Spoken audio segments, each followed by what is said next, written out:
Sugar ఉన్న పేషెంట్స్కి అండి చాలా సహజంగా మనం చూసేది ఒకటేనండి, డయాబెటిక్ పెరిఫెరల్ న్యూరోపతి అని కామన్గా వస్తుంది. లాంగ్ స్టాండింగ్ డయాబెటీస్ ఉన్న పేషెంట్లో అరికాళ్ళల్లో మంటలు లేకుంటే తిమ్మిరు రావడం ఇవన్నీ సహజంగా ఉంటుంటుంది.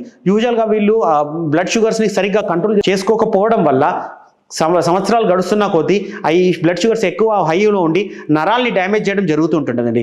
అది జరిగినప్పుడు పేషెంట్స్కి అరికాళ్ళల్లో చేతుల్లో మంటలు రావడం సహజంగా గమనిస్తుంటాము.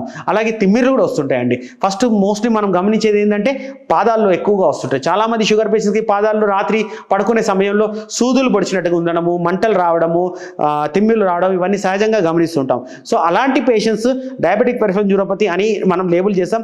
అలాగే వీటికి కారణాలు కూడా మనము రూల్ అవుట్ చేసుకొని వేరే పరీక్షలు కూడా చేసుకొని అవి కాని పక్షంలోనే దీనికి డయాబెటిక్ పెరిఫెరల్ న్యూరోపతి అని లేబుల్ చేసుకుంటాం. కాబట్టి any long standing diabetes patient should undergo evaluation for peripheral neuropathy అండి. మెడ్ ప్లస్ లో అదే మెడిసిన్ అదే క్వాలిటీ, మార్కెటింగ్, డిస్ట్రిబ్యూషన్, ఇంకోటి అంటూ వీళ్ళకి అదనపు ఛార్జీలు ఉండవు. అందువల్లే 50 to 80% డిస్కౌంట్ లో మనకు అందిస్తున్నారు.